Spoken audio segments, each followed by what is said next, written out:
সহজ কাজে আপনাকে স্বাগতম। আজকের এই ভিডিওতে আমরা দেখব বিজয় টু ইউনিকোড টুল কি এবং এটি কিভাবে কাজ করে। অনেক সময় বিজয় ফরম্যাটের বাংলা লেখা ওয়েবসাইট বা বিভিন্ন ডিভাইসে ঠিকভাবে দেখা যায় না। বিজয় টু ইউনিকোডের মাধ্যমে আপনি খুব সহজেই বিজয় বাংলা লেখাকে ইউনিকোডে কনভার্ট করতে পারবেন। ফলে বাংলা লেখা সব জায়গায় পরিষ্কারভাবে দেখা যাবে এবং সহজে কপি পেস্ট ও ব্যবহার করা যাবে। প্রথমেই কাজ শুরু করার জন্য আপনাকে সহজ কাজে লগ ইন করতে হবে।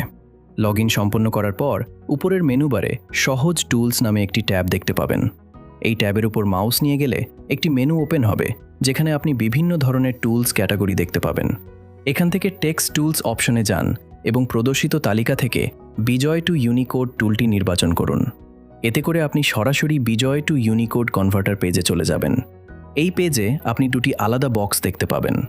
বাম পাশের বক্সটি বিজয় ফন্টের টেক্সটের জন্য এবং ডান পাশের বক্সটি ইউনিকোড ফন্টের টেক্সট দেখানোর জন্য ব্যবহার করা হয়।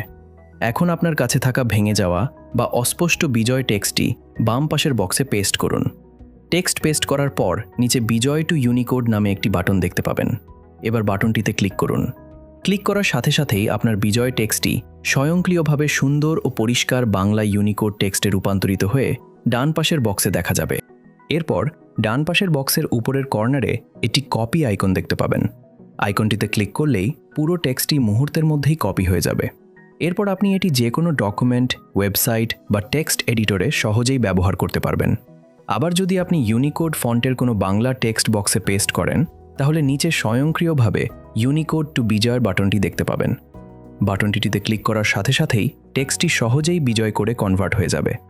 এরপর আপনি প্রয়োজন অনুযায়ী বিজয় অথবা ইউনিকোড যে কোনো ফরম্যাটের টেক্সট খুব সহজে কপি করে বিভিন্ন ডকুমেন্ট, সফটওয়্যার বা টেক্সট এডিটরে ব্যবহার করতে পারবেন।